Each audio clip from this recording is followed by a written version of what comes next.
Ulam ko ngayon ay tuyo. Kain tayo mga pangga. Ayan o. Tuyo-tuyo muna tayo ngayon. Magtuyo tayo guys. Ayan o. Kain tayo. At saka may sawang tuyo, suka. Ayan o. May ulam naman kami ditong manok. Ayan. Pero, mas masarap pa rin ang tuyo kaysa manok.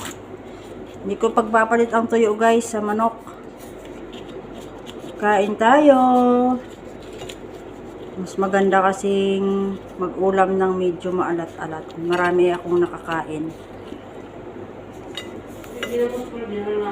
Ha? Ayan guys. Kain. Sa manok at saka sa tuyo, dito kami kukuha ng ng pang-ulam sa tuyo. Pipiliin namin ang tuyo. Diba? Masarap. Diba mga guys, masarap ang tuyong ulam? Angka, manok o tuyo? Nakakaumay na kasi ang manok dito, lagi manok.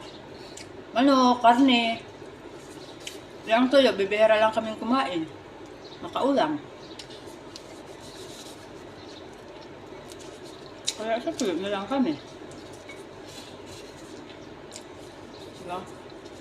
Thank you for watching guys. God bless. Happy Saturday sa ating lahat.